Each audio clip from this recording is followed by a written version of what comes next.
System ने मुझे एक ऐसी डिवाइन आइज दे दी जो किसी को भी अपनी तरफ खींच सकती थी। लेकिन उसी के साथ उसने मेरे हिस्से में एक ऐसे कैनन फोडर साइड कैरेक्टर की किस्मत भी लिख दी जो कहानी में बस मरने के लिए पैदा हुआ था। जब मेरी आंख खुली तब तक इस नॉवल का मेन कैरेक्टर ये श्वेन पहले ही सातों हीरोइन का ध्यान अपनी तरफ खींच चुका था और मैं एक ऐसा इंसान था जिसे लोगों की नज़र में आना बिल्कुल पसंद नहीं था। मेरी जिंदगी का सिर्फ एक ही गोल था, किसी तरह चुपचाप स्टोरी के एंड तक जिंदा रहना, फिर एक 100 बिलियन का रिवॉर्ड लेकर आराम से अपने असली संसार में लौट जाना। उधर सिस्टम लगातार शिकायत किए जा रहा था। इस नॉवेल का मेन कैरेक्टर सच में बहुत अजीब है। इतनी खूबसूरत 7 हीरोइन उसके पीछे पागलों की तरह घूम रही हैं, लेकिन वो हर बार उनसे दूर भागता रहता है। मैंने सिस्टम की दिखाई हुई सातों हीरोइन की फोटोज देखी। मेरी आंखें तो वहीं अटक गईं, लगभग मुंह से लार टपकने वाली थी। कमाल की ब्यूटी, कमाल का फिगर, ये तो बिल्कुल मेरी ड्रीम गर्लफ्रेंड्स जैसी हैं।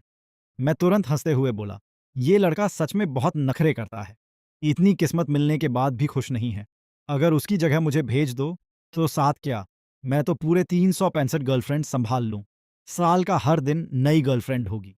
मेरी बात सुनते ही सिस्टम खुशी से उछल पड़ा। आखिर मुझे कोई ऐसा मिला जिसकी सोच मेरी जैसी है। लेकिन अफसोस, तुम सिर्फ एक साइड कैरेक्टर हो। स्टोरी खत्म होते ही मैं तुम्हें वापस भेज दूंगा और कम से कम 200 मिलियन का रिवॉर्ड भी दिलाऊंगा। इतना सुनते ही मेरी हिम्मत और बढ़ गई।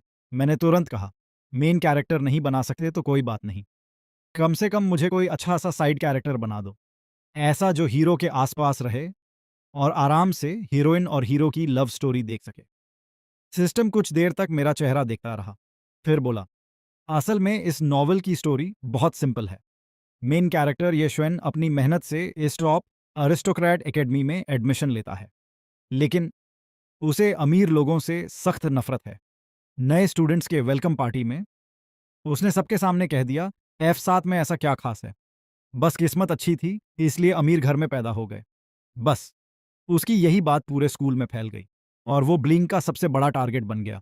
लेकिन उसका चेहरा इतना हैंडसम था कि एकेडमी की सबसे ताकतवर सातों हीरोइन उसकी तरफ खिंच गईं। उनमें थीं F1 जो हमेशा शांत रहती थी, F2 शेन चिंगजू स्टूडेंट काउंसिल की कोल्ड और स्ट्रिक्ट प्रेसिडेंट, F3 बाहर से जेंटल लेकिन अंदर से ग्रीन टी क्वीन, F4 शांत लेकिन बेहद चालाक, F5 जो किसी भी हद तक जा सकती थी, F6 बेहद लेजी लेकिन जीनियस, और F7 जो प्यार में पूरी तरह पागल और जुनूनी थी।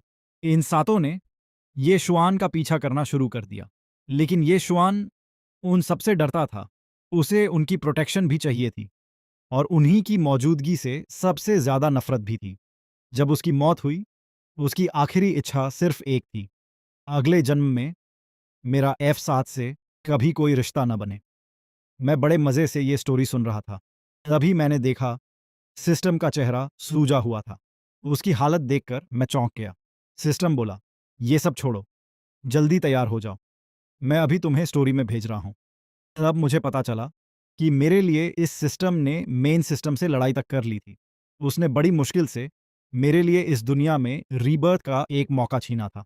इस दुनिया का ओरिजिनल मेन कैरेक्टर पहले ही रीबर्थ ले चुका है और वो ठीक उसी समय वापस लौटा है जब उसकी F7 से पहली मुलाकात होने वाली थी। अगर ओरिजिनल मेन कैरेक्टर हीरो नहीं बनना चाहता तो दुनिया खुद नया हीरो चुन लेगी। सिस्टम ने मुझे ऊपर से नीचे तक देखा, फिर मुस्कुराया, इतने हैंडसम हो, तुम्हारे हीरो बनने के चांसेस बहुत ज्यादा हैं। मैं अभी उसकी बात समझ भी नहीं पाया था कि उसने जोर से कहा, होस्ट, आंखें बंद करो, स्टोरी खत्म होने के बाद मैं तुम्हें लेने वापस आ जाऊंगा। अगले ही पल मेरी आंखों के सामने अंधेरा छा गया। जब दोबारा आंख खुली, मैं इस नॉवल की दुनिया में आ चुका था और अब मेरा नाम था चूनान। कुछ ही दूर लॉन पर येशवन को कुछ लोग घेर कर मार रहे थे। चारों तरफ वही पुराने बुलिंग वाले डायलॉग्स सुनाई दे रहे थे। तुम्हें मिस मे के लिए पानी लाने को कहा था और तुम ये सस्ता ब्रांड उठा लाए, ऐसा पानी तो कुत्ता भी नहीं पिएगा। इतना कहकर एक लड़के ने येशवन के कंधे पर जोरदार लात मारी। येशवन जमीन पर गिर पड़ा। उसकी आंखों में गुस्सा और बेइज्जती साफ दिखाई दे रही थी। वो दांत भींचकर बोला, अगर कुत्ता भी नहीं पीता तो तुम खुद पी लो। पास ही बैठी मिस मेई ने आलस भरी आवाज में कहा, ये श्वान, आज तो तुम्हारी हिम्मत काफी बढ़ गई है। मैं ये सब देखकर वहीं जम गया। मेरे मन में ज़रा भी हीरो बनने का इरादा नहीं था। आखिर मैं सिर्फ एक साइड कैरेक्टर था। बीच में कूदता तो सबसे पहले मेरी ही पिटाई होती। इसलिए मैं चुपचाप दीवार से चिपका और बिना किसी की नज़र में आए वहां से निकल गया। मुझे बिल्कुल भी अंदाजा नहीं था कि पीछे जमीन पर पड़ा ये श्वेन गुस्से और नफरत से मेरी पीठ को घूर रहा था। यादों के सहारे मैं किसी तरह अपने डॉर्मेट्री पहुंच गया। ये 2 लोगों का रूम था। बीच में एक साफ लाइन खींची हुई थी और सबसे बड़ी मुसीबत, ये श्वेन मेरा रूममेट था। हाँ, लेकिन वेलकम पार्टी वाली घटना के बाद वो डॉर्मेट्री छोड़ चुका था। अब वो स्कूल की प्राइवेट लेबोरेटरी में रहता था। वहाँ वो आराम से रिसर्च भी कर सकता था और बलिंग से भी बचा रहता था। मैंने ज़्यादा कुछ नहीं सोचा। नहाकर सीधा बेड पे लेट गया, फिर बुक खोलकर पढ़ाई शुरू कर दी। मुझे स्टोरी की एक बात अच्छी तरह याद थी। जिस स्टूडेंट के मार्क्स बहुत खराब होते हैं, उसे अपर क्लास सर्कल की किसी भी एक्टिविटी में शामिल होने का मौका नहीं मिलता। मैं एक स्पेशल एडमिशन स्टूडेंट था, जो सिर्फ अपनी मेहनत और पढ़ाई की वजह से यहाँ तक पहुँचा था। मुझे नहीं पता था, अगर मेरे मार्क्स गिर गए तो कहीं लोग मुझे भी टारगेट न बना लें। वैसे भी सिर्फ 3 महीने बाद एग्जाम होने वाले थे। काफ़ी सोचने के बाद मैंने फैसला किया, बाकी सब बाद में देखेंगे। फिलहाल सबसे पहले अपनी पढ़ाई बचानी ज़रूरी है। तभी टिंग, डॉर्मेट्री का दरवाज़ा अचानक खुल गया। जो येशवन अभी कुछ देर पहले गया था, वो फिर से वापस आ गया। वो बीच में खींची गई सीमा रेखा को नज़रअंदाज करता हुआ सीधा मेरे बेड के पास आकर रुका। फिर उसने मेरी तरफ देखकर एक बेहद मीठी और दोस्ताना मुस्कान दी। तुम चूनान हो, सही? मैंने बस हल्का सा सिर हिलाया। ज्यादा बात करने का मेरा कोई इरादा नहीं था। ये श्वेन मुस्कुराते हुए बोला, चूनन, मेरी लैबोरेटरी अब बंद हो चुकी है और मैं अपना ब्लैंकेट भी नहीं लाया। क्या आज रात मैं तुम्हारे रूम में रुक सकता हूँ? येशवन का अचानक मुझसे मदद मांगना मुझे बिल्कुल अजीब नहीं लगा। स्पेशल एडमिशन स्टूडेंट्स के लिए लैब के नियम सच में बहुत सख्त थे। रात 10 बजे के बाद किसी को भी अंदर जाने की इजाज़त नहीं थी। लेकिन अगले ही पल मेरी भौहें सिकुड़ गईं, क्योंकि ओरिजिनल स्टोरी में ऐसा कोई सीन था ही नहीं। मतलब कुछ ना कुछ गड़बड़ ज़रूर थी। मैंने बिना सोचे कहा, नहीं, तुम यहाँ रहोगे तो मेरी पढ़ाई डिस्टर्ब होगी। मैंने साफ मना कर दिया। ये श्वान शायद ऐसी उम्मीद नहीं कर रहा था। वो वहीं खड़ा रह गया। मैंने हल्का सा सिर टेढ़ा किया और मुस्कुराकर कहा, अगर तुम्हें और कोई काम नहीं है तो मैं वापस पढ़ाई करूं? ये श्वेन ने गहरी सांस ली। उसके चेहरे पर कड़वी मुस्कान आ गई। हम दोनों स्पेशल एडमिशन स्टूडेंट्स हैं। मुझे लगा तुम मेरी मुश्किल समझोगे। अगर उसके चेहरे पर नकलीपन थोड़ा भी कम होता तो शायद मैं सच में उसकी बात मान लेता।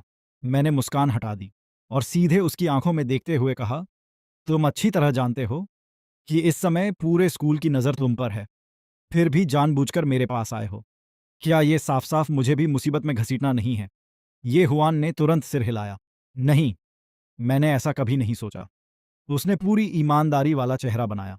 मैं सच में तुम्हारा दोस्त बनना चाहता हूं। तुम चिंता मत करो, मैं किसी को नहीं बताऊंगा कि मैं यहां रुका था। वो थोड़ा झुककर बोला, मैं नहीं चाहता कि तुम्हें भी मेरी वजह से परेशानी हो। सुबह 5 बजे से पहले ही चुपचाप चला जाऊंगा। उसी समय मुझे कुछ याद आया। मैंने कमरे के दूसरी तरफ रखा उसका लॉकर दिखाया। ये डॉर्मेट्री तुम्हारी भी है।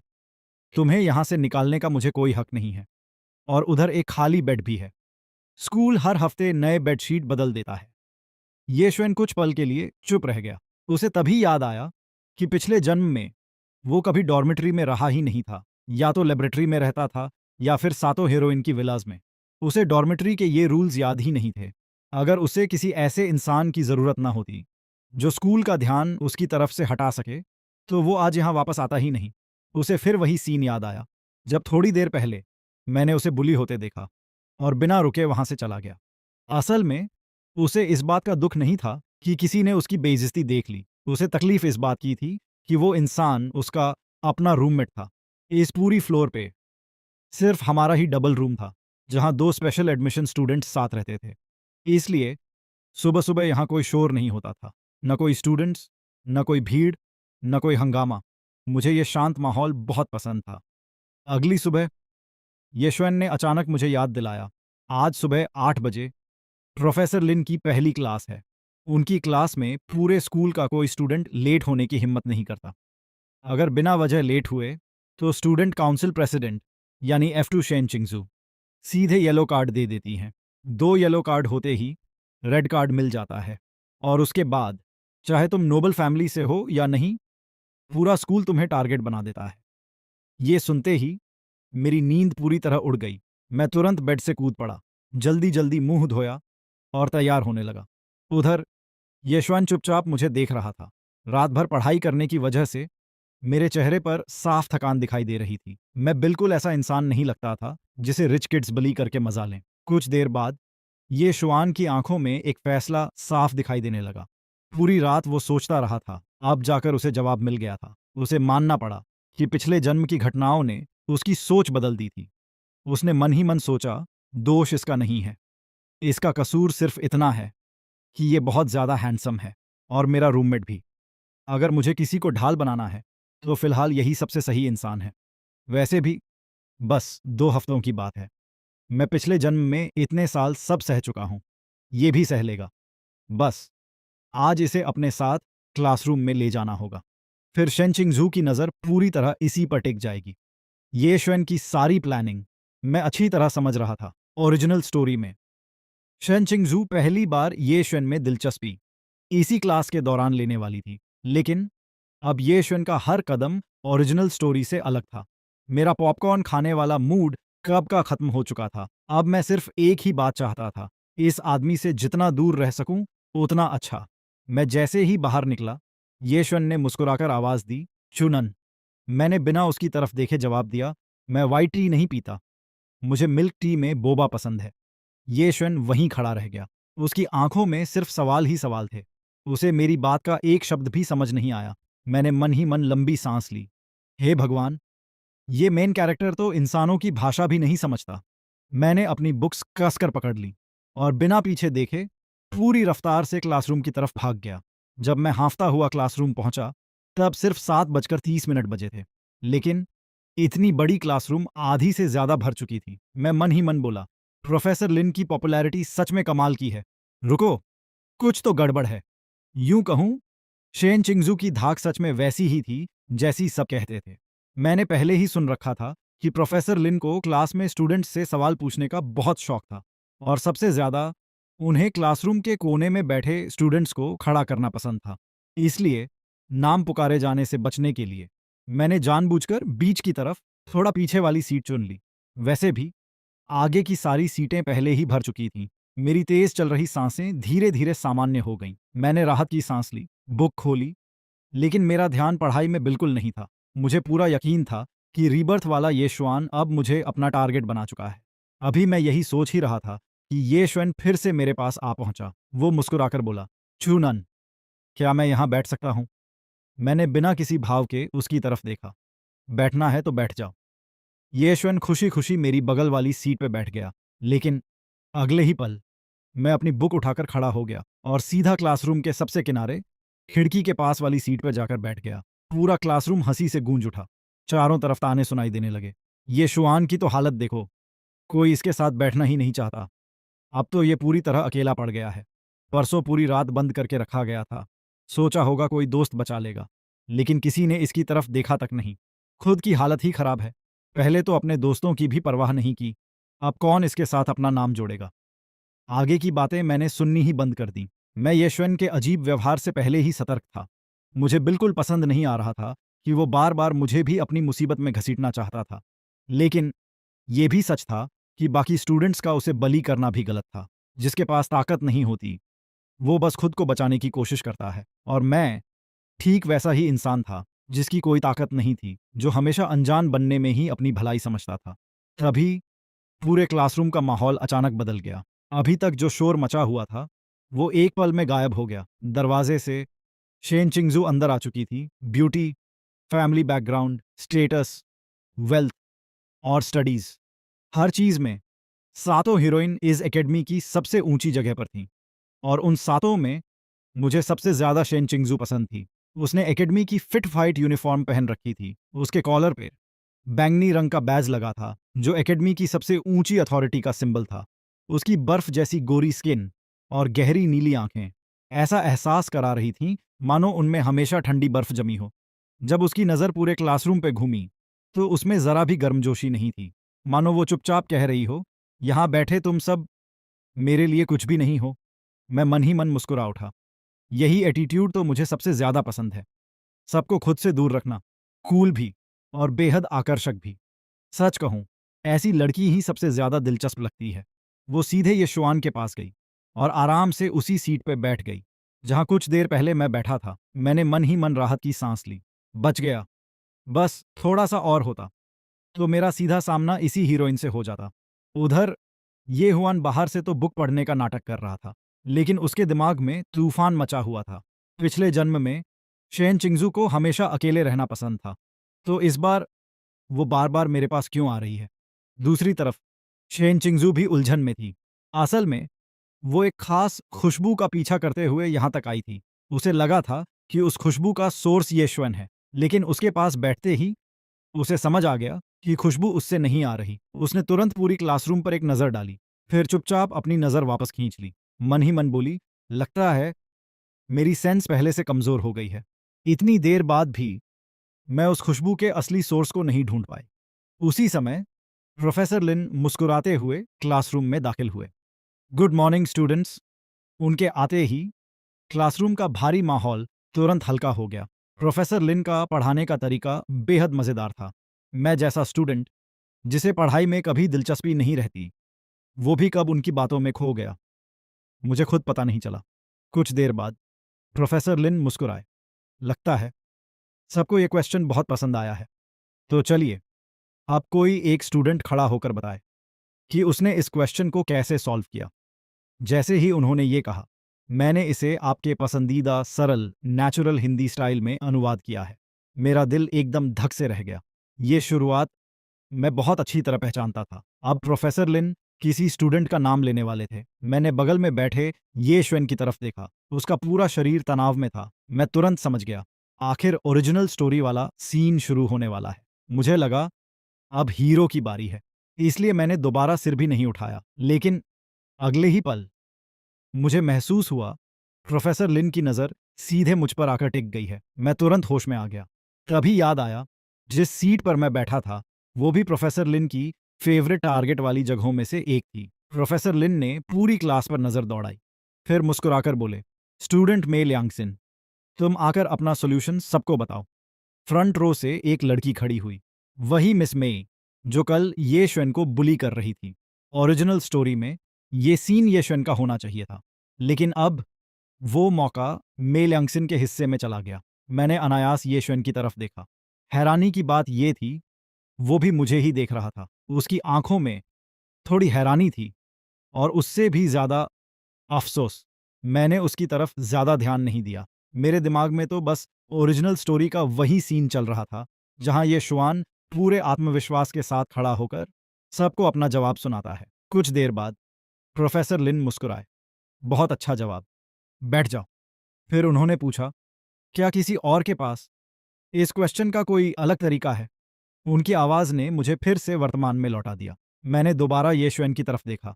मैं जानना चाहता था कि आखिर वो करना क्या चाहता है। तभी येश्वेन ने हाथ उठा दिया। उसके चेहरे का भाव बेहद अजीब था। थोड़ा सा दबा हुआ गुस्सा, थोड़ी घबराहट और बाकी पूरी दीवानगी। उसने मेरी तरफ देखा। होंठों पर वही हल्की सी मुस्कान थी जो हमेशा किसी मुसीबत की निशानी होती थी। फिर उसने प्रोफेसर लिन से कहा, सर, मेरा रूममेट चूनन कल रात पूरी रात जागकर जेनेटिक्स से जुड़ी कई बुक्स पढ़ रहा था। उसे आपकी क्लास का बहुत इंतजार था। बस उसका स्वभाव थोड़ा शर्मीला है, इसलिए वो खुद हाथ उठाने की हिम्मत नहीं कर पा रहा। उसकी बात सुनते ही पूरी क्लास में हलचल मच गई। मैं मन ही मन दांत पीसने लगा। तो ये असली जाल था। प्रोफेसर लिन के चेहरे की मुस्कान भी हल्की पड़ गई। उन्होंने ये श्वेन की तरफ देखा। उनकी नज़रों में हैरानी भी थी और निराशा भी। उन्हें लगा था ये श्वेन सिर्फ बुलिंग का शिकार है, लेकिन अभी उसने भी वही तरीका अपनाया था जो अमीर घरों के बच्चे अक्सर करते थे, खुद बचने के लिए किसी और को आगे कर देना। प्रोफेसर लिन कुछ पल तक चुप रहे। फिर उन्होंने मेरी तरफ देखकर इशारा किया, तुम्हें खड़े होने की जरूरत नहीं है। इसके बाद उन्होंने ये श्वान को भी बैठने का इशारा कर दिया। उन्हें इस बात की चिंता नहीं थी कि मैं जवाब दे पाऊंगा या नहीं। असल में ये श्वेन की इस हरकत के बाद वो चाहते थे कि कोई स्टूडेंट अपनी मर्जी से हाथ उठाए, लेकिन पूरी क्लास में सन्नाटा छा गया। कोई भी खड़ा नहीं हुआ। माहौल इतना अजीब हो गया कि किसी की आवाज तक नहीं निकली। मैंने होंठ भींच लिए। अब भी मेरी समझ में नहीं आ रहा था, क्या ये श्वेन सच में मुझे अपनी ढाल बनाना चाहता था? लेकिन अगर उसका यही मकसद था, तो इससे उसे क्या फ़ायदा मिलता? उसे मिलने वाली बुलिंग तो वैसे भी कम नहीं होने वाली थी। या फिर क्या वो सचमुच मेरे साथ दोस्ती करना चाहता था, ताकि मुसीबत आने पर कम से कम उसके पास मदद मांगने के लिए कोई तो हो?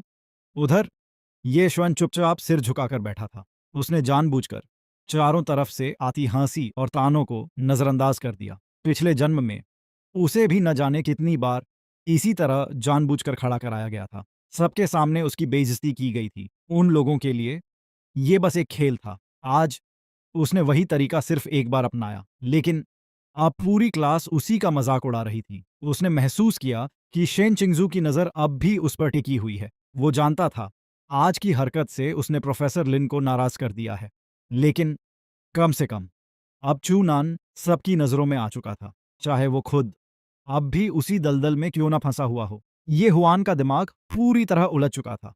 वो तो लगभग अपना असली मकसद ही भूल गया था। तभी उसकी नज़र शेन चिंगजू पर पड़ी। उसे अचानक सब याद आ गया। असल में शेन चिंगजू इस क्लास में प्रोफेसर लिन का लेक्चर सुनने नहीं आई थी। उसका असली मकसद था क्लास में से कुछ बेहतरीन स्टूडेंट्स चुनना और उन्हें अपने रिसर्च प्रोजेक्ट में शामिल करना। शेन चिंगजू को जेनेटिक्स से लगभग पागलों जैसा लगाव था। जिस स्टूडेंट को वो खुद पसंद कर लेती, वो उसका खास ऑब्जर्वेशन टारगेट बन जाता। पिछले जन्म में येशवन की यादों में मेरा कोई नामो निशान तक नहीं था, लेकिन कल उसने मेरी एडमिशन फाइल देखी थी। मेरे मार्क्स इतने ज़बरदस्त थे कि वो खुद हैरान रह गया। अगर इसके मार्क्स इतने अच्छे थे, तो पिछले जन्म में शेन चिंगजू ने इसे कभी नोटिस क्यों नहीं किया? उधर प्रोफेसर लिन मुस्कुराते हुए बोले, लगता है मैं बहुत ज़्यादा स्ट्रिक्ट हूँ।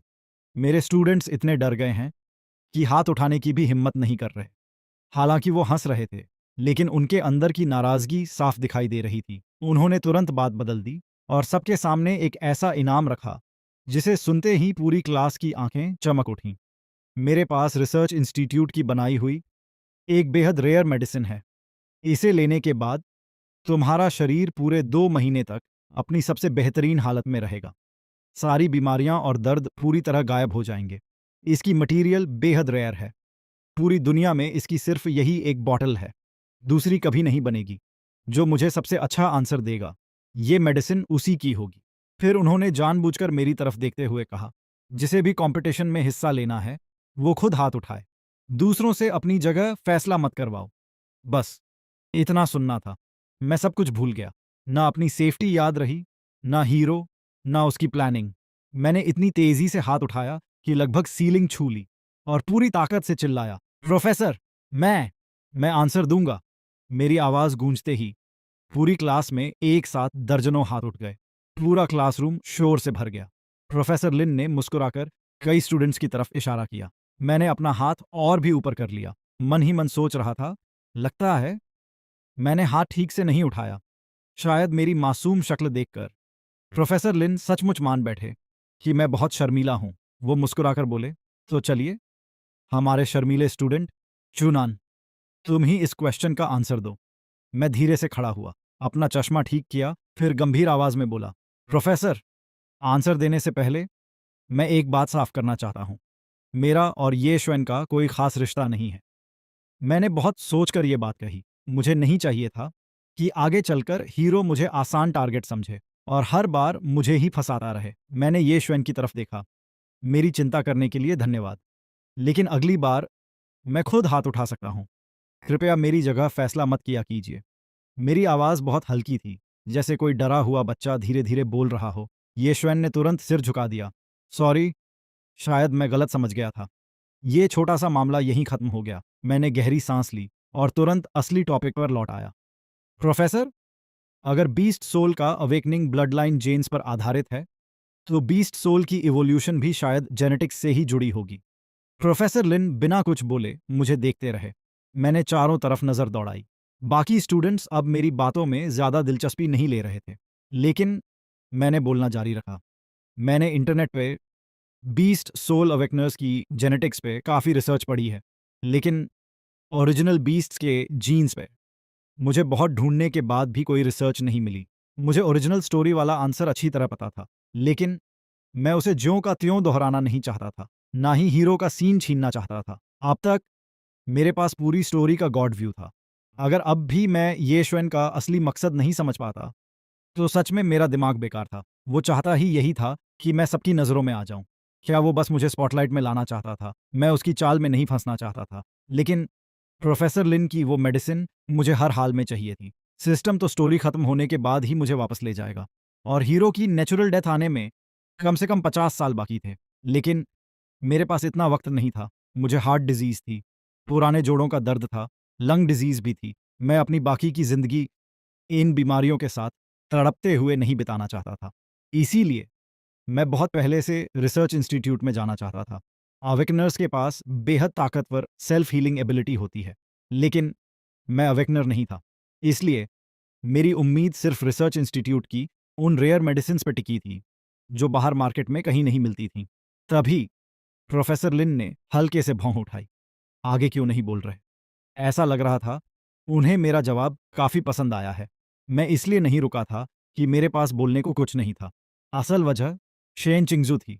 वो लगातार मुझे ही देखे जा रही थी। मैंने बिना कोई भाव दिखाए चुपचाप अपनी जांघ में हल्की सी चिकोटी काटी। यार, इतनी देर तक क्या देख रही है? मैंने खुद को संभाला और आगे बोलना शुरू किया।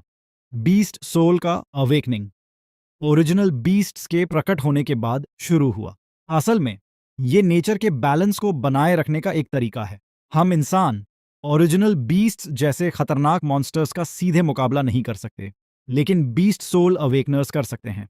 इस अरिस्टोक्रेट एकेडमी में सिर्फ आम स्टूडेंट्स ही नहीं पढ़ते, ज्यादातर स्टूडेंट्स अवेकनर्स ही हैं। बिना किसी बढ़ा चढ़ाकर कही गई बात के कहूं तो लगभग सभी नए अवेकनर्स यहीं से निकलते हैं। यही वजह है कि ये अकेडमी खास तौर पे उनके लिए बनाई गई थी। जब अवेकनर्स अभी कमजोर होते हैं, तो सोल स्पिरिट्स उनका शिकार बना सकते हैं। इसलिए ताकतवर बनने से पहले उन्हें प्रोटेक्शन की जरूरत होती है। और सोल स्पिरिट्स के सबसे बड़े दुश्मन ओरिजिनल बीस्ट्स हैं, जिनके खिलाफ सबसे ताकतवर बीस्ट सोल यूजर्स लड़ते हैं। पूरे स्कूल की असली पावर उन्हीं लोगों के हाथ में होती है, और उनके पीछे 7 सबसे बड़े फैमिलीज का सपोर्ट खड़ा रहता है।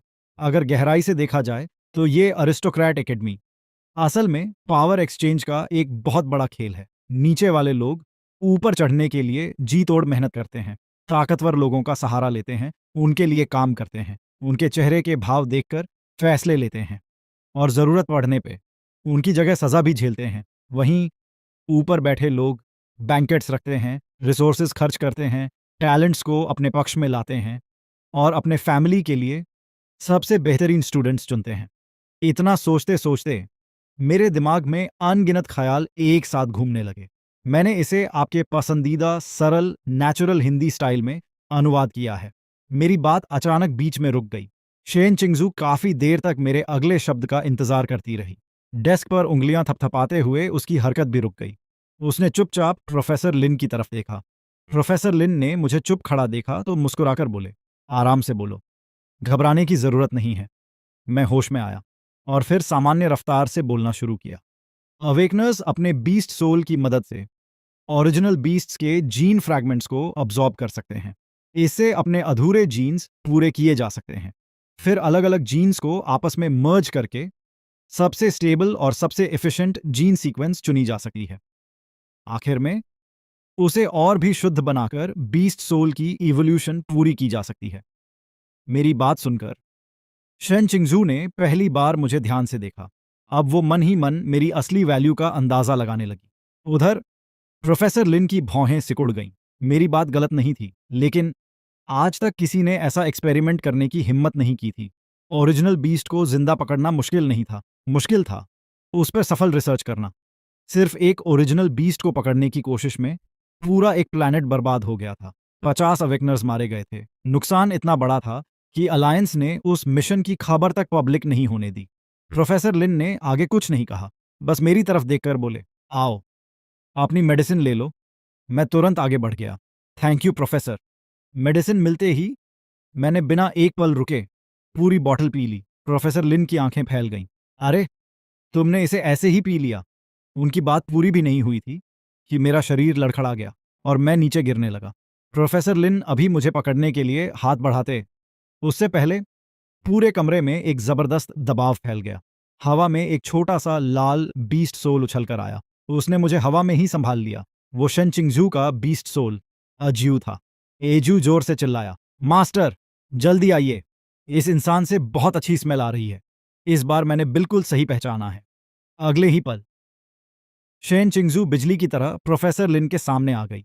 उसने ठंडे चेहरे के साथ एज्यू को वापस बुला लिया। फिर बोली, कृपया जिसे तिसे इसे छूने मत दीजिए। पहले उसने मेरा कपड़ा पकड़कर मुझे प्रोफेसर लिन की तरफ बढ़ाना चाहा, लेकिन जैसे ही उसका हाथ मुझ तक पहुंचा, वो एक पल के लिए रुक गई। फिर बिना झिझके उसने मेरी कमर पकड़ ली और मुझे प्रिंसेस कैरी में उठा लिया। मैंने धीरे से आंखें खोली। थैंक यू, चीफ शेन, मुझे इन्फर्मरी तक लाने के लिए। इतना बोलते ही मेरा चश्मा टेढ़ा हो गया। मैंने जल्दी से दोनों हाथों से उसे सीधा किया। शेन चिंगजू चुपचाप मेरा इंतजार करती रही। उसके चेहरे पर जरा सी भी अधीरता नहीं थी। फिर उसने पूछा, तुम कौन सा परफ्यूम लगाते हो? मैंने सिर हिलाया। मैं परफ्यूम इस्तेमाल नहीं करता। मैंने अपने कपड़ों की स्मेल सूंघी। शायद ये मेरे बॉडी वॉश की खुशबू थी, या फिर ये शुआन की थोड़ी सी स्मेल मुझ पर रह गई थी। मैं बोला, शायद ये शुआन की स्मेल होगी, या फिर मेरे रोज वाले बॉडी वॉश की। शन चिंगजू ने भौहें सिकोड़ लीं। ये श्वेन?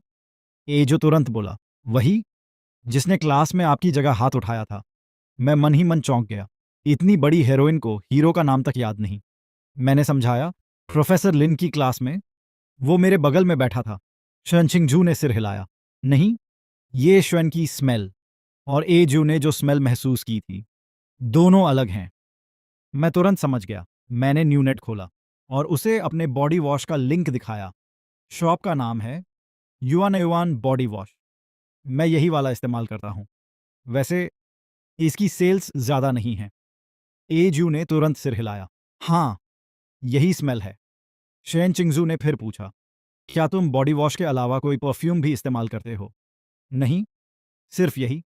फिर भी शेन चिंगजू पूरी तरह आश्वस्त नहीं हुई। उसे अब भी लगता था कि मेरे पीछे कोई बेहद ताकतवर छिपा हुआ प्रोफेसर है। उसने शांत आवाज में कहा, थैंक्स कोऑपरेट करने के लिए। अगले ही पल उसकी कलाई से नीली रोशनी चमकी और उसने मेरे अकाउंट में 10 लाख न्यू कॉइन्स ट्रांसफर कर दिए। एजू घबराकर बोला, मास्टर, आप ऐसे ही जा रही हैं? कम से कम फ्रेंड रिक्वेस्ट तो भेज दीजिए। शेन चिंगजू ने शांत स्वर में कहा, जरूरत नहीं। इसके बाद वो सीधे अपनी विला लौट गई। घर पहुंचते ही वो नहाने चली गई, लेकिन जब बाथरूम से बाहर निकली तो लिविंग रूम में पहले से कोई उसका इंतजार कर रहा था। उसने हल्की हैरानी से पूछा, तुम यहां कैसे? सोफे पे आराम से लेटा बाय निंगबिन मुस्कुराया। कैंपस नेटवर्क पर जो फोटोज वायरल हो रही हैं, क्या वो सच हैं? तुम्हें तो क्लीनलीनेस का जुनून है। फिर आज तुम एक मेल स्टूडेंट को गोद में उठाकर पूरे कैंपस में कैसे घूम रही थी? शेन चिंगजू कुछ पल के लिए चुप रह गई। क्या किसी ने वो फोटोज कैंपस नेटवर्क पे अपलोड भी कर दी? शेन चिंगजू कुछ देर तक सोचता रहा, फिर जाकर बाई निनबिन के सामने बैठ गया। उसने शुरू से लेकर आखिर तक पूरी बात बता दी। सब सुनने के बाद बाई निनबिन के चेहरे की मुस्कान गायब हो गई। सच में ऐसा इंसान भी हो सकता है? वो कुछ देर सोचता रहा, फिर हंसते हुए बोला, अगर सिर्फ उसकी स्मेल से दर्द दब सकता है तो सोचो, अगर मैं उसे किस कर दूं तो असर और भी ज्यादा होगा क्या? चलो, मैं अभी उसे पकड़ कर लाता हूं। शेन चिंगजू ने तुरंत रोक दिया। रुको, जरूरी नहीं वो स्मेल उसी के शरीर से आ रही हो। मैं पहले इसकी पूरी जांच करूंगा। तभी बाय निंगबिन की नजर विला के बाहर पड़ी। वहां किसी की परछाई दिखाई दे रही थी। वो हल्का सा मुस्कुराया। अब जांच की जरूरत नहीं पड़ेगी। अभी तुमने जो कुछ कहा, लगता है ल्यू रुयान उस पागल लड़की ने सब सुन लिया है। उधर मैं खुशी से पागल होने वाला था। मन तो कर रहा था यहीं बिस्तर पे लौटने लगूं, लेकिन बाहर से मैं बिल्कुल शांत बना रहा। आखिर अभी अभी मेरे अकाउंट में 10 लाख न्यू कॉइन्स आए थे। अब मुझे हर पैसे का हिसाब लगाकर खर्च करने की जरूरत नहीं थी। मुझे अचानक इस दुनिया की सेटिंग याद आई।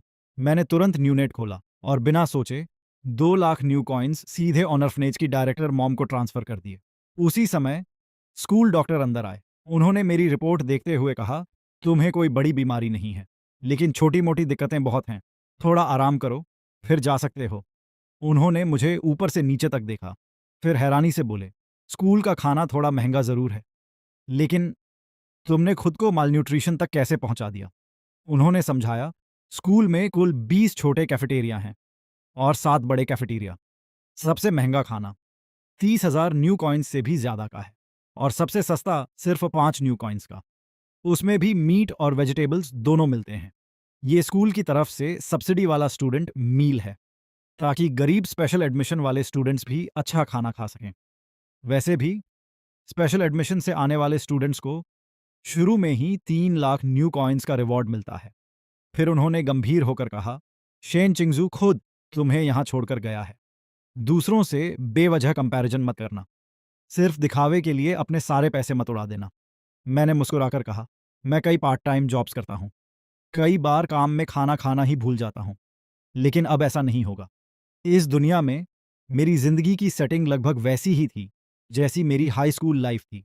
स्कूल से मिले 3 लाख न्यू कॉइन्स में से मैंने सिर्फ 10,000 अपने पास रखे थे। बाकी सारे पैसे डायरेक्टर मॉम को भेज दिए थे। डॉक्टर ने उत्सुक होकर पूछा, वैसे तुम्हारा और शेन चिंगजू का रिश्ता कैसा है?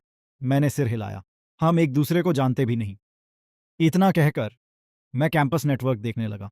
बेहोश होने के बाद क्या हुआ मुझे कुछ याद नहीं था। लेकिन जब आंख खुली तो सबसे पहले शेन चिंगजू दिखी। तभी समझ गया था कि बाहर जरूर बड़ा हंगामा हुआ होगा। कैंपस नेटवर्क पर शेन चिंगजू के मुझे गोद में उठाकर ले जाने वाली फोटोज हर जगह वायरल थीं। मैंने मन ही मन गहरी सांस ली। लगता है मैं फेमस हो गया हूं। मैंने तुरंत अपना पेट पकड़ लिया और मासूम चेहरा बनाकर डॉक्टर से कहा, डॉक्टर, मुझे अभी भी थोड़ा ठीक नहीं लग रहा। डॉक्टर हंस पड़े।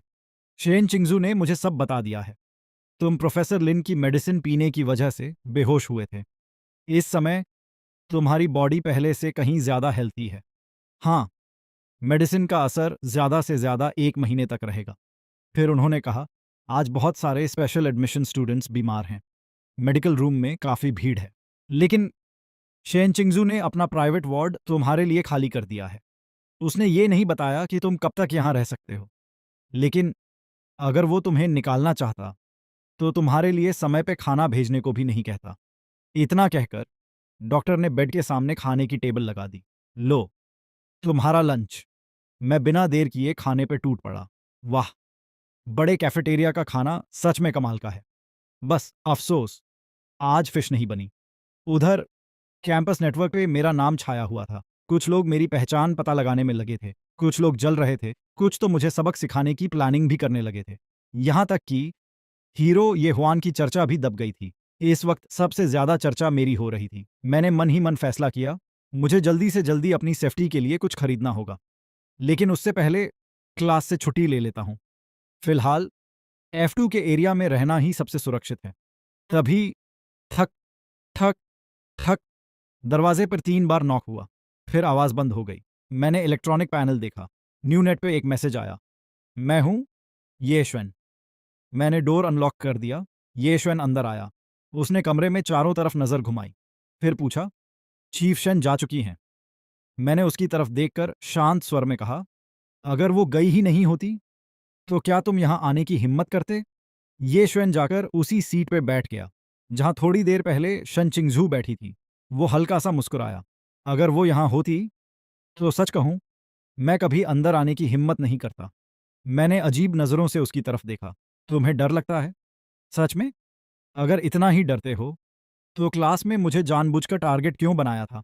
कहीं ऐसा तो नहीं तुम सिर्फ दोस्ती का नाटक कर रहे हो? मैंने मन ही मन कहा, सिस्टम, तू चाहे जो भी है। हीरो के शरीर से बाहर निकला। ये श्वेन ने उलझन भरी नजर से मुझे देखा। कौन सा सिस्टम? मेरे पास कोई सिस्टम नहीं है। मैं चौंक गया। तो क्या ये भी रीइंकारनेट होकर आया है? ये हुआन ने बात आगे बढ़ाई। अगर जिंदा रहना चाहते हो तो शेन चिंगजू से दूर रहो। कुछ दिन चुपचाप सह लो। तुमने जिस इंसान को नहीं छूना चाहिए था उसी से तुम्हारा नाम जुड़ गया है।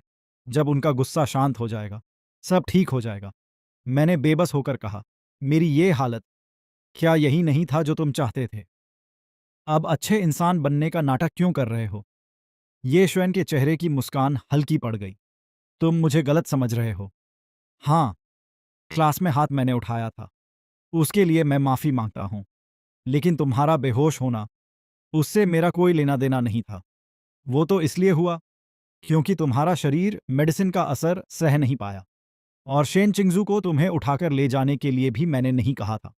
बस अगले 2 हफ्तों तक सावधान रहना और कोशिश करना, अकेले कहीं मत जाना। मैंने ठोड़ी खुजलाते हुए उसे देखा। इस हीरो की असली सोच आखिर है क्या? ये श्वेन ने बस इतना कहा, अपना ख्याल रखना। फिर वो चला गया। करीब आधे घंटे बाद अचानक कमरे में काला धुआं फैलने लगा। मैंने तुरंत अलार्म दबाने के लिए हाथ बढ़ाया, लेकिन काला धुआं सांप की पूंछ की तरह लहराया। उसने मेरे हाथ को हटाते हुए बेड के पास लगा इमरजेंसी बटन ही तोड़ दिया। मैंने घबराकर जोर से चिल्लाना चाहा, लेकिन काले धुएं ने तुरंत मेरा मुंह ढक लिया। अगले ही पल वो धुआं इंसानी शक्ल में बदल गया। मेरे सामने एक लंबी महिला खड़ी थी। उसकी हाइट शेन चिंगजू से भी ज्यादा थी। उसकी गोरी स्किन, बिखरे हुए काले और लाल बाल और गहरे लाल रंग की आंखें उसे बेहद खतरनाक बना रही थीं। वो थी F6 लियू रुयान। मैं कुछ समझ पाता उससे पहले ही उसने मुझे बेड पर दबा दिया। मेरे मुंह पर उसका हाथ था। वो झुककर मेरे कान के पास धीमी आवाज में बोली, आखिर सबकी बातें सच निकलीं। उसकी सांस मेरे गले को छू रही थी। मुझे गुदगुदी होने लगी। मैंने असहज होकर सिर दूसरी तरफ घुमा लिया। मेरे हाथ पैर पूरी तरह जकड़े हुए थे। मैं सिर्फ अपनी आंखों से ही विरोध जता सकता था, लेकिन मैं जितनी भी कोशिश करता, लियू रुयान के चेहरे का घमंडी भाव जरा भी नहीं बदलता। वो कुछ पल मुझे देखती रही, फिर धीरे से बोली, तो जो बातें सुन रही थीं वो सच थीं। मैं मन ही मन परेशान हो गया। ये वो लोग कौन हैं? कोई ऐसी बात भी करो जो मुझे समझ आए। मेरा चेहरा पीला पड़ चुका था। ओरिजिनल स्टोरी में अगर F7 में से किसी एक को कोई चीज या कोई इंसान पसंद आ जाए, तो बाकी सब भी उसे पाने की कोशिश करने लगती थी। और लियू रुयान, शेन चिंगजू और बाकी टॉप हीरोइंस सबसे ज्यादा जिद्दी थीं कैंपस नेटवर्क पे। शेन चिंगजू के मुझे गोद में उठाकर ले जाने वाली फोटोज पहले ही वायरल हो चुकी थीं, इसलिए लियू रुयान का यहां आना कोई हैरानी की बात नहीं थी। लेकिन उसका बर्ताव हीरो के साथ किए गए बर्ताव से भी ज्यादा अजीब था। वो मुस्कुराई। किसी चीज को दूसरों के साथ शेयर करने से अच्छा मैं उसे अकेले अपने पास रखना पसंद करती हूँ। मैंने जल्दी से समझाया, शेन चिंगजू मुझे पसंद नहीं करती। वो तो सिर्फ मेडिसिन की वजह से मेरी जांच कर रही थी। लेकिन लियू रुयान जैसे मेरी बात सुन ही नहीं रही थी। वो अपनी ही दुनिया में खोई हुई थी। कैंपस नेटवर्क पे जो हंगामा मचा है वो तुमने देखा ही होगा। स्कूल के अंदर वाले स्टूडेंट्स अभी डरते हैं, इसलिए कोई सीधे तुम पर हमला नहीं करेगा। लेकिन जैसे ही तुम कैंपस से बाहर जाओगे, लोग तुम्हें जिंदा नहीं छोड़ेंगे। वो मुझे देखकर हल्का सा मुस्कुराई। बेचारे, डर के मारे तुम्हारी आंखें भी लाल हो गई हैं। उसने उंगलियों से मेरी आंखों के कोने को हल्के से छुआ। फिर बोली, शेन चिंगजू ने तुम्हें यूं सबके सामने ला खड़ा किया और उसके बाद तुम्हें यहां अकेला छोड़ दिया। उसे तुम्हारी जरा भी परवाह नहीं है। ऐसा इंसान तुम्हारे लायक नहीं। मेरे साथ चलो, मैं तुम्हें अपने पास छिपाकर रखूंगी। अब से मैं तुम्हारी रक्षा करूंगी। उसकी आवाज में उत्साह था, लेकिन उससे भी ज्यादा शेन चिंगजू का मजाक उड़ाने का भाव था। शेन चिंगजू जैसी इंसान, अच्छे शब्दों में कहूं तो बहुत सावधान है, और बुरे शब्दों में कहूं तो बस खुद को ही धोखा देती रहती है। उसे तो पहले ही कदम उठा लेना चाहिए था। ना उसे पहले वार करना आता है और ना ही हालात के हिसाब से खुद को बदलना। ल्यू रुयान मुस्कुराई। कौन सा बॉडी वॉश और कौन सा परफ्यूम? जिस स्मेल को इंसान खुद महसूस नहीं कर पाता, वो ज्यादातर उसकी नेचुरल बॉडी फ्रेग्रेंस होती है। इतना कहकर उसने धीरे धीरे मेरे मुंह से अपना हाथ हटा लिया। मैंने राहत की सांस ली और जल्दी से बोला, चीफ शन का मुझ में जरा भी इंटरेस्ट नहीं है। आपने गलत समझ लिया है। लियू रुयान एक पल के लिए रुकी, फिर उसने मेरी तरफ झुककर गहरी सांस ली। उसके बाद मुस्कुराकर बोली, कोई बात नहीं। अगर उसे तुम पसंद नहीं हो तो मुझे हो। मैं पूरी तरह चुप रह गया। कुछ देर तक मेरे मुंह से एक शब्द भी नहीं निकला। लियू रुयान आराम से मेरा चेहरा देखती रही, कभी मेरे गाल दबाती तो कभी मुस्कुरा देती। सच में, तुम कितने भोले हो। जो बात मुझे सिर्फ 2 मिनट में पता चल गई, वो लोग अभी तक नहीं समझ पाए। वैसे, इतना पुराना चश्मा पहनने के बाद भी तुम बुरे नहीं लगते, और जब ये टेढ़ा हो जाता है तो इसे भी मुझे ही सीधा करना पड़ता है। मैंने छूटने की कोशिश की। पहले मुझे छोड़िए। लियू रुयान ने सिर हिलाया। नहीं, मेरा एक्सपेरिमेंट अभी खत्म नहीं हुआ। इतना कहते ही उसने मेरी कमर पकड़ ली और अगले ही पल मुझे लेकर कमरे से बाहर उड़ गई। उसके शरीर की अजीब सी ठंडी पकड़ से निकलने का मौका भी नहीं मिला। मैंने अपनी कलाई की तरफ देखा और मन ही मन बुदबुदाया। पहले हीरो पर शक किया, फिर हीरो को समझा, और अब मुझे हीरो बनना ही नहीं है। कुछ ही पलों बाद हम विला नंबर 6 पहुंच गए। ल्यू रुयान जमीन पे उतरी भी नहीं। वो मुझे गोद में उठाए हुए पूरी विला के ऊपर एक चक्कर लगाने लगी। फिर हंसकर बोली, अब से तुम यहीं मेरे साथ रहोगे। देखो, तुम्हें कौन सा रूम पसंद है? मैंने कोई जवाब नहीं दिया। वो हैरानी से नीचे मेरी तरफ देखने लगी। मैं चुप था। मेरे होंठ कसकर बंद थे, चेहरे पर उदासी साफ दिखाई दे रही थी। लियू रुयान ने भौहें सिकोड़ ली। उसने अपने बीस्ट सोल के पंख समेट लिए और धीरे धीरे जमीन पर उतर आई। जैसे ही मेरे पैर जमीन पर पड़े, मेरी सोच भी वापस वर्तमान में लौट आई।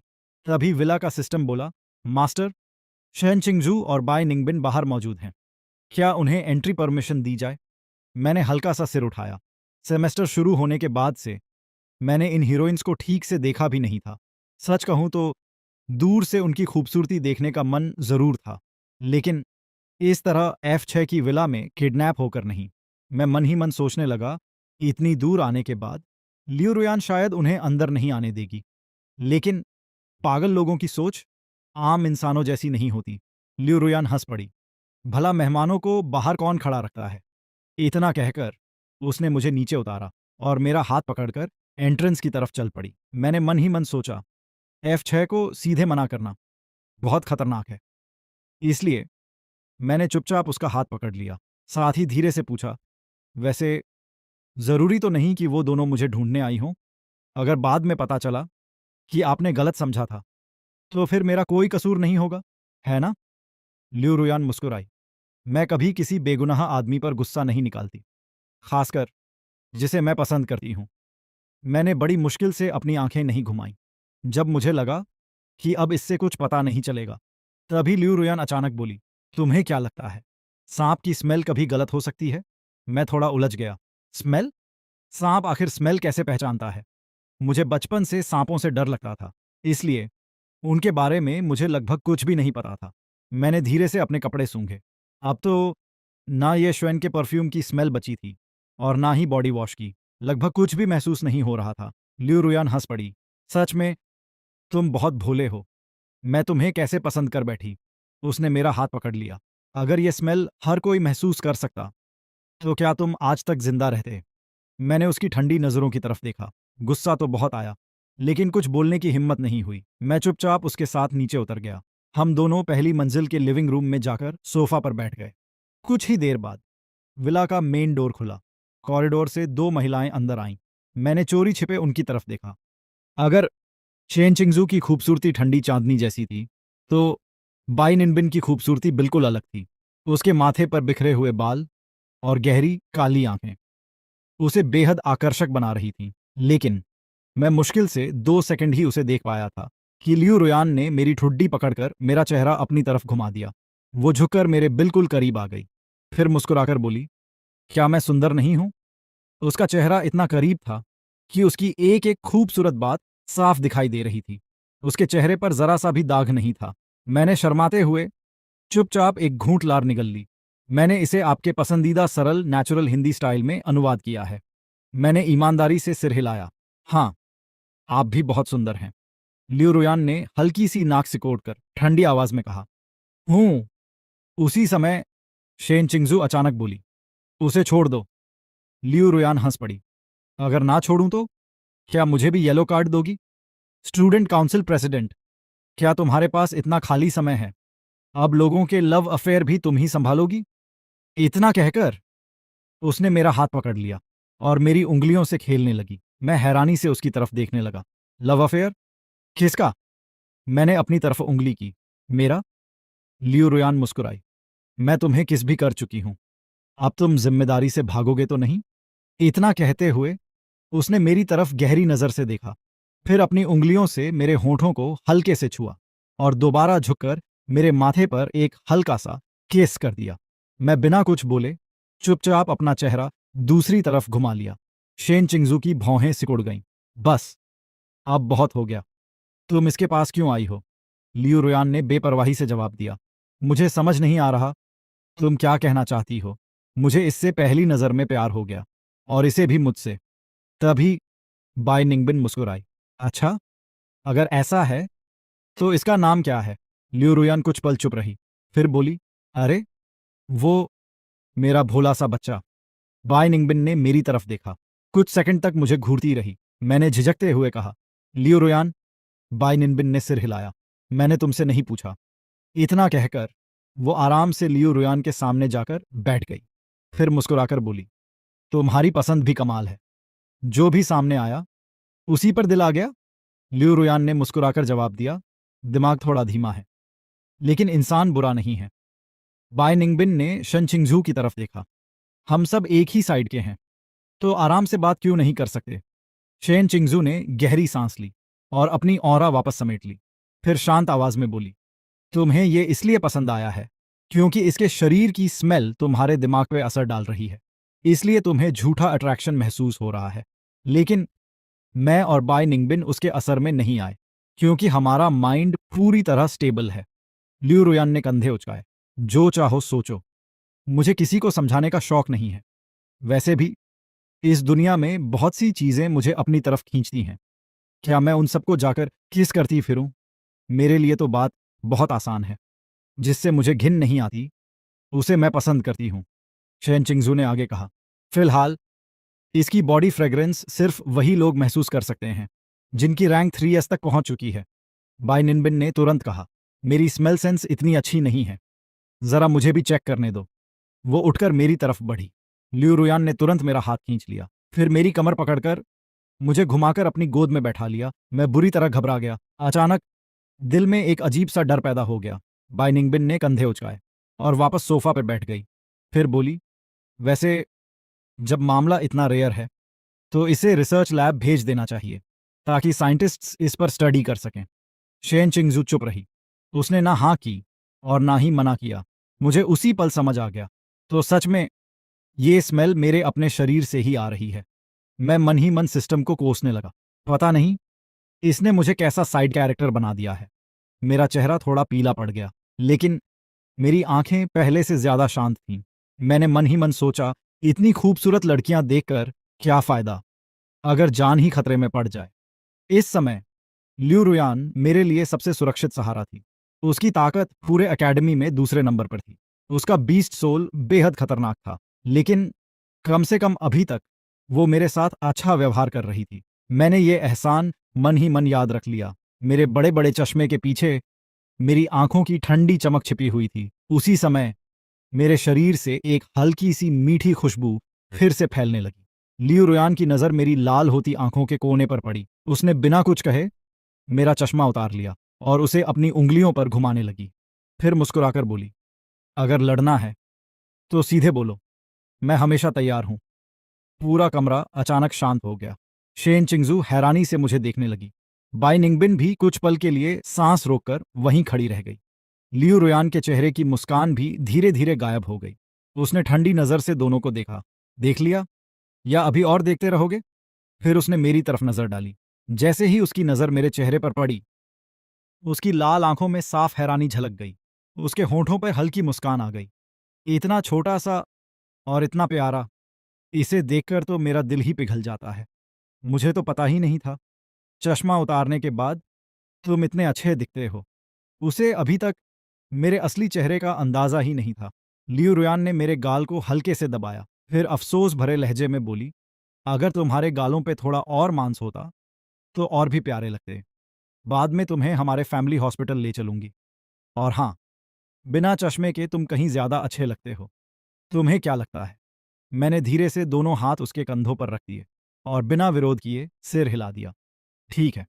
लेकिन मेरी नजर लगातार सामने बैठी शेन चिंगजू और बाई निंगबिन पर थी। मुझे पता था खतरा अभी टला नहीं था। मैंने साफ देखा, शेन चिंगजू की आंखों में हैरानी थी और बाई निंगबिन अभी भी कुछ पल पहले वाले सदमे से बाहर नहीं निकली थी। उसी समय उसके पीछे एक विशाल काला बाज दिखाई दिया।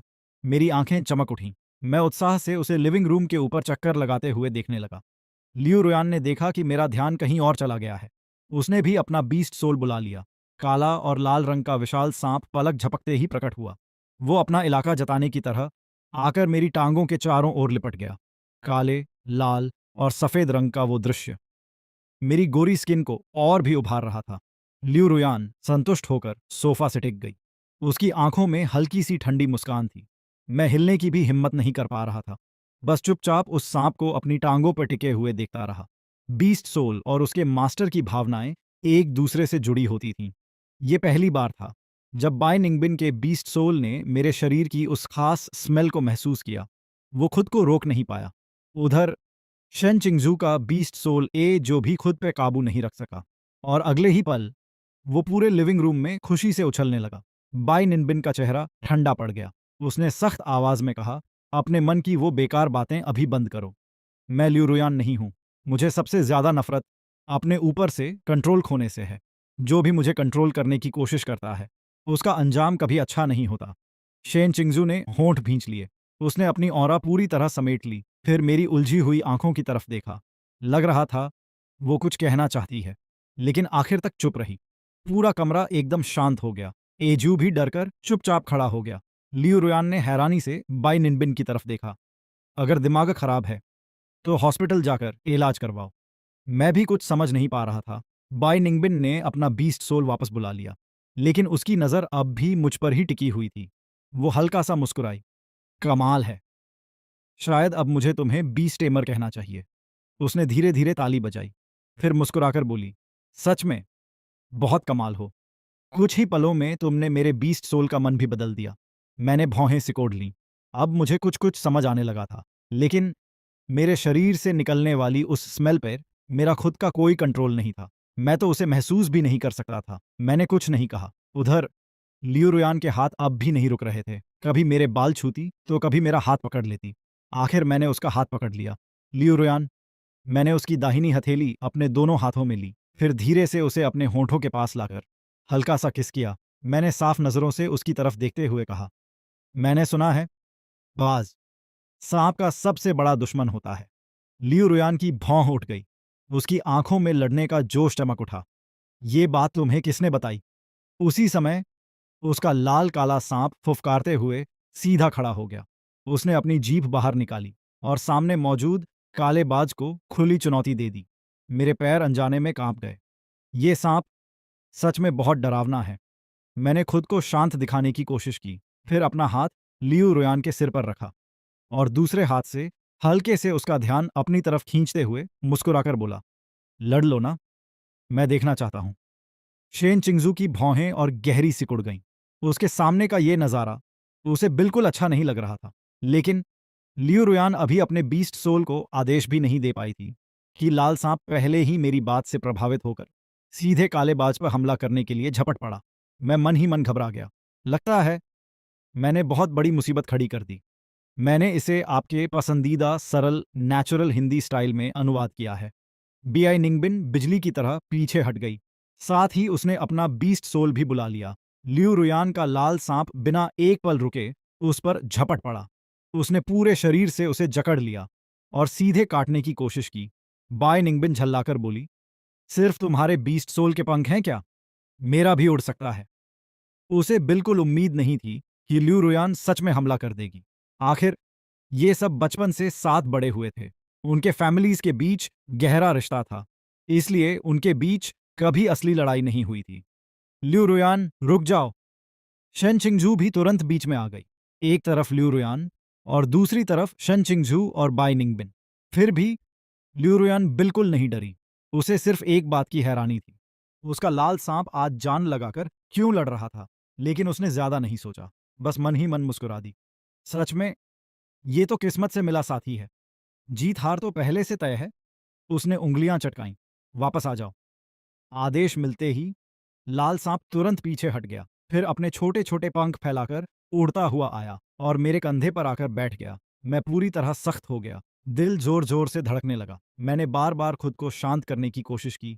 जब तक मैं पूरी तरह सामान्य हुआ, तब तक सामने बैठे तीनों लोग भी शांत होकर बात करने लगे थे। काफी देर चर्चा करने के बाद शेन चिंगजू और बाकी दोनों ने एक फैसला लिया। फिलहाल मेरे शरीर की इस खास स्मेल के बारे में किसी और को नहीं बताया जाएगा। बाकी F7 मेंबर्स से भी ये बात जितने दिन छिप सकती है उतने दिन छिपाई जाएगी। कैंपस नेटवर्क पर पहले ही बहुत हंगामा मचा हुआ था, इसलिए अभी कुछ समय तक मुझे लियू रुयान के साथ ही रहना होगा। बाय निंगबिन ने मेरी तरफ देखा। बाद में हम तुम्हारा पूरा बैकग्राउंड चेक करेंगे, लेकिन उससे पहले क्या तुम हमें बता सकते हो तुम्हारे शरीर की ये स्मेल आखिर है क्या?